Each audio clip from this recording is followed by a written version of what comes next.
और बात करते हैं एक बड़ी खबर की जो प्रयागराज से, जहां पर विधायक पर शिकंजा कसता जा रहा है। बाहुबली विधायक विजय मिश्रा पर शिकंजा कसता जा रहा है। अवैध संपत्तियों पर बुलडोजर चलेगा। पीडीए आज शॉपिंग कॉम्प्लेक्स को गिरा सकता है। अवैध तरीके से बना है कॉम्प्लेक्स। कई अन्य संपत्तियों पर भी पीडीए की नजर है, कार्रवाई की जा सकती है। ये बड़ी खबर मैं आपको प्रयागराज से बता रहे हैं। विधायक विजय मिश्रा पर शिकंजा कसता जा रहा है। बाहुबली विधायक विजय मिश्रा की मुश्किलें बढ़ती जा रही हैं। अवैध संपत्तियों पर बुलडोजर चलाने की तैयारी है।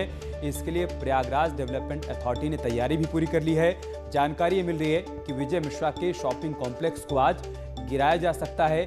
अवैध तरीके से इसका निर्माण करवाया गया है। इसका नक्शा नहीं पास करवाने की बात सामने आ रही है और इसी के तहत आज ये कार्रवाई की जाएगी। साथ ही साथ जानकारी ये भी मिल रही है कि कई अन्य संपत्तियों पर भी पीडीए की नजर है, उन पर भी कार्रवाई हो सकती है। सर्वेश हमारे साथ प्रयागराज से इस वक्त जुड़ चुके हैं। सर्वेश, क्या जानकारी है? देखिए अमित, अगर बात करें विजय मिश्रा की, तो विजय मिश्रा की गिनती पूर्वांचल के बाहुबलियों में होती है और भदोही जिले में खासकर, और उसके साथ साथ प्रयागराज और मिर्जापुर जिलों में इनका खासा रसूख है और तमाम जो धंधे हैं उसमें इनका काम चलता है। और इनके खिलाफ आपराधिक जो मुकदमों की बात करें तो इनके खिलाफ 75 मुकदमे अब तक दर्ज हैं, जिनमें 24 मुकदमों का तो अभी ट्रायल चल रहा है कोर्ट में। और इन दिनों इनकी मुश्किलें हालांकि बढ़ी हुई है। योगी सरकार ने जब बाहुबलियों और अपराधियों के खिलाफ कार्रवाई शुरू की तब इनकी भी गिरफ्तारी हुई और नैनी के बाद चित्रकूट, और इस समय ये आगरा की जेल में बंद है। लेकिन इनकी जो अपराध से अर्जित संपत्तियां हैं, सरकार लगातार इनको चिन्हित कर रही है। इसी कड़ी में इनका चूंकि ठिकाना प्रयागराज में भी है, तो प्रयागराज में अल्लाहपुर इलाके में इनके करीब 1 दर्जन मकान है, जिसमें एक ये बड़ा शॉपिंग कॉम्प्लेक्स है। ये रेजिडेंशियल भी इसमें कुछ पार्ट है, लेकिन ये अवैध रूप से बनाया गया है। पीडीए ने इसको चिन्हित किया था और आज न्यूज 18 सबसे पहले अपने दर्शकों को बता रहा है कि करीब 12 बजे इसके ध्वस्तीकरण की कार्रवाई शुरू हो सकती है और ये अवैध रूप से बनी इमारत आज पीडीए सरकारी बुलडोजर चलाकर जमींदोज कर सकता है। तो एक बड़ी कार्रवाई आज विजय मिश्रा के खिलाफ होने जा रही है और इसके अलावा अन्य संपत्तियों को भी पीटीए ने, प्रशासन ने चिन्हित किया है, जिनके खिलाफ कार्रवाई की जाएगी। विजय मिश्रा के बारे में बता दें तो विजय मिश्रा प्रयागराज जिले का हिस्ट्री टीचर भी है और इसकी गैंग भी यहाँ पर रजिस्टर्ड है। और सबसे बड़ी बात यह है कि जुलाई 2010 में मंत्री नंद गोपाल गुप्ता नंदी पर रिमोट बम से हुए हमले का भी आरोपी है और इसके साथ ही साथ तमाम हत्याओं के मामले में इसके खिलाफ मुकदमा दर्ज है। जी, बहुत शुक्रिया आपका हमारे साथ जुड़ने के लिए और जानकारी हम तक पहुंचाने के लिए। और एक बड़ी खबर मथुरा से, जहां पर दर्दनाक हादसा हुआ है। यहां यमुना एक्सप्रेसवे पर एक तेज रफ्तार कार डिवाइडर से टकरा गई है, जिसमें सवार 2 महिलाओं की मौके पर ही मौत हो गई है। वहीं रेस्क्यू के लिए पहुंची पीआरवी की टीम इस वक्त मौके पर रेस्क्यू ऑपरेशन चला रही है। एक तेज रफ्तार ट्रक ने हेड कांस्टेबल को भी रौंद दिया है, जिससे हेड कांस्टेबल की भी मौके पर मौत हो गई है। ये घटना बलदेव इलाके की है। बेहद दर्दनाक हादसा मथुरा में हुआ है। यहाँ पर तेज रफ्तार के चलते 2 महिलाओं की जान चली गई और एक कांस्टेबल की भी मौत हो गई है। नितिन हमारे साथ जुड़ चुके हैं मथुरा से। नितिन, क्या जानकारी इस हादसे के बारे में? देखिए अमित, इस हादसे की अगर हम बात करें तो इस हादसे में जो है एक बार फिर जो वो हादसे की वजह निकल कर आई है, वो तेज रफ्तार निकल कर आई है। एक तेज रफ्तार कार जो आगरा से नोएडा की ओर जा रही थी, तभी ये अनियंत्रित होकर डिवाइडर से टकराई थी और उसके बाद इस हादसे में 2 महिलाओं की मौत हो गई थी। सूचना पर पीआरवी कर्मी मौके पर पहुंचते हैं और उसी दौरान एक तेज रफ्तार ट्रक जो हेड कांस्टेबल था नेम सिंह, उसको अपने चपेट में लेता है और सिपाही की भी मौत इस हादसे में हो जाती है। लिहाजा इस हादसे में 3 लोगों की मौत हुई है। तो कहा जा सकता है कि तेज रफ्तार एक बार फिर हादसे की वजह बनी है और 3 लोगों को अपनी जान इसमें गंवानी पड़ी है। फिलहाल जो है पुलिस की मौत के बाद जो पुलिसकर्मी उनमें शोक की लहर है और जो पुलिस ने पंचनामा भरकर वो शवों को पोस्टमार्टम के लिए भिजवा दिया है। जी, शुक्रिया नितिन आपका हमारे साथ जुड़ने के लिए और जानकारी हम तक पहुंचाने के लिए।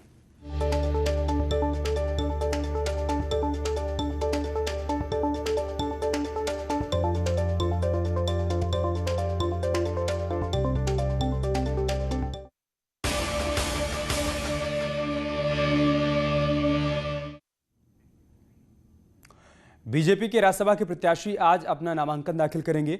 इन प्रत्याशियों के नामांकन में सीएम योगी भी शामिल होंगे। आपको बता दें कि राज्यसभा चुनाव के लिए आज नामांकन का आखिरी दिन है।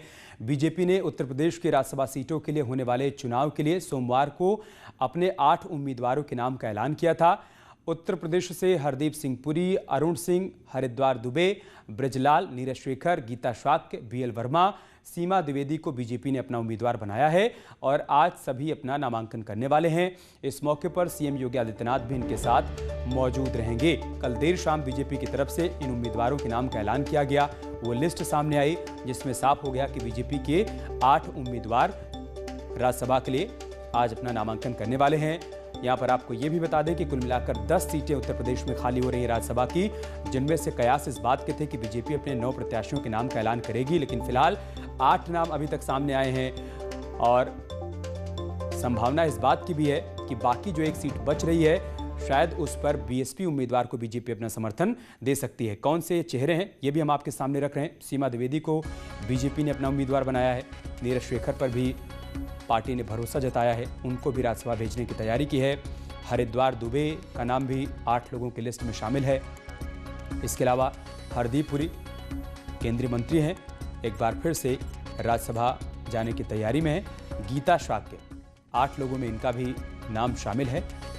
ये संतुलन बनाया गया है बीजेपी की तरफ से कि 2 ब्राह्मण चेहरे, 2 राजपूत चेहरे, साथ ही साथ 2 पिछड़ा वर्ग से, एक एससी और एक सिख समुदाय से। ये 8 चेहरे तय किए गए हैं जिनको राज्यसभा भेजने की तैयारी है। अनामिका हमारे साथ लखनऊ से इस वक्त जुड़ चुकी हैं। अनामिका, आज नामांकन होना है, कितने बजे नामांकन होगा, क्या अपडेट, क्या कुछ तस्वीर निकलकर सामने आ रही है?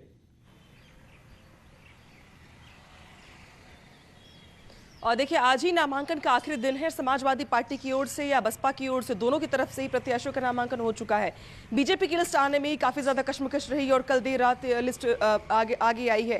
पहले ये माना जा रहा था कि 9 प्रत्याशी बीजेपी की ओर से सामने लाए जाएंगे, जिसमें ये माना जा रहा था कि तब ये जो लड़ाई होगी वो दिलचस्प हो जाएगी। जो वोटिंग होगी, क्रॉस वोटिंग, उसकी भी उम्मीद जताई जा रही थी। लेकिन जैसे ही बीजेपी की ओर से 8 नाम सामने आए तो अभी माना जा रहा है कि चुनाव की स्थिति जो होगी वो शायद कमी पैदा हो और जो बचे हुए विधायक है वो बसपा को समर्थन दे सकते हैं। यानी कि बसपा के जो प्रत्याशी हैं, अगर आंकड़ों के लिहाज से देखा जाए तो बसपा के पास 18 वोट हैं और बाकी जो समर्थन होगा समाजवादी पार्टी से या बीजेपी से उन्हें मिल जाएगा। तो 10 सीटें जो हैं, 10 सीटों पर इस बात की गुंजाइश बहुत कम दिखाई दे रही है जहां पे क्रॉस वोटिंग या वोटिंग की जरूरत पड़े, निर्विरोध जीते जाने की उम्मीद बताई जा रही है। तो वही कुछ लोगों का यह भी कहना है कि जो एक सीट बीजेपी नहीं आगे ला रही है उस पर आज भी मंथन हो सकता है। हालांकि अब इसकी कोई गुंजाइश बचती नहीं है क्योंकि आज ही नामांकन का आखिरी दिन है और मुख्यमंत्री योगी आदित्यनाथ की मौजूदगी में करीब 11:30 बजे नामांकन जो होगा वो भरा जाएगा बीजेपी प्रत्याशियों की ओर से। तो ये जो राज्यसभा भेजे जाने उत्तर प्रदेश के कोटे से कम उसको लेकर के आज तस्वीर साफ हो गई है। और 395 अगर बात की जाए तो बीजेपी के पास आंकड़ा है, समाजवादी पार्टी के पास 48 है, बसपा के पास 18 है, अपना दल के पास 9 है। ऐसे करते करते अगर देखा जाए तो कम से कम ये जो राज्यसभा भेजे जाने वाली जो लिस्ट है या समीकरण है बहुत कुछ संदेश भी दे रहे हैं उत्तर प्रदेश के चुनाव को लेकर। क्योंकि समाजवादी पार्टी की बात करें या बीजेपी की बात करें, सबने अपने प्रत्याशियों में कम से कम ये जरूर देखने का प्रयास किया गया कि 2022 के चुनाव को देखते हुए क्या जातिगत आंकड़े बिठाए जा सकते हैं, क्या जातिगत समीकरण बिठाए जा सकते हैं, बनाया गया अनामिका। इसीलिए लेकिन एक बात कांग्रेस और समाजवादी पार्टी की तरफ से कही जा रही है कि उपचुनाव में जो विधानसभा की सीटों पर उपचुनाव होना है उसको लेकर बीएसपी और बीजेपी के बीच में कुछ कनेक्शन हो गया है, कुछ बात बन गई है। इस वजह से बीजेपी ने अपने 9वें उम्मीदवार का ऐलान नहीं किया और बीएसपी के उम्मीदवार का समर्थन कर दिया। इसमें कितनी सच्चाई है? देखिए अमित, वैसे जो समाजवादी पार्टी का आरोप है उसको इसलिए भी बल मिल रहा है क्योंकि बसपा ऐसी पार्टी है जो कभी उपचुनाव में अपने दांव नहीं आजमाती है। और जितनी भी 7 सीटें, इस पर अगर आप गौर फरमाएंगे तो 2017 के चुनाव में बसपा इन सीटों पर तीसरे या चौथे नंबर पर रही है, फाइट में भी नहीं रही है। तो इस बार बसपा का चुनावी मैदान में आना, वो भी तब जब बहुत मजबूती से नहीं लड़ रही है, बहन जिसमें कोई प्रचार नहीं करने वाली है।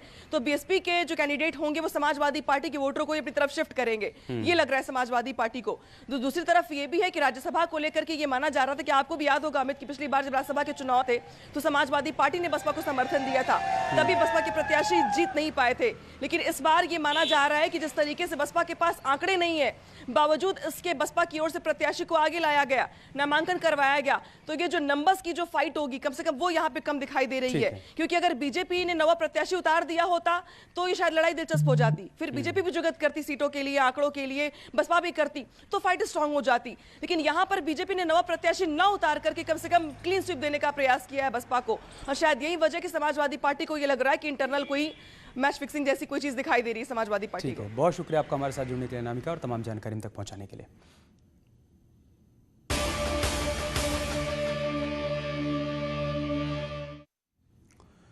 और बात करते हैं आज की एक और बड़ी खबर की। सीएम योगी आज चुनावी रैली करने वाले हैं। उन्नाव की बांगरमऊ सीट के लिए चुनाव प्रचार करेंगे सीएम योगी।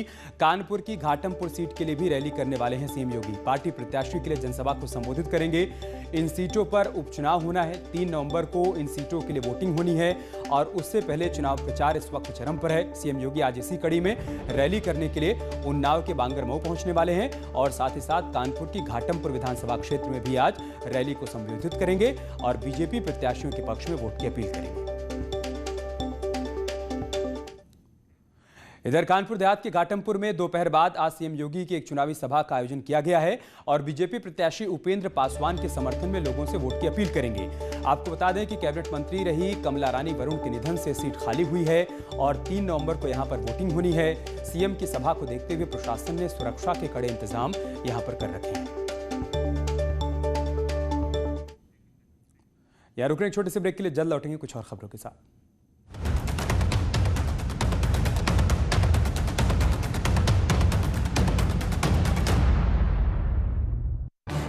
इस न्यूज हेडलाइंस के प्रायोजक पेट सफा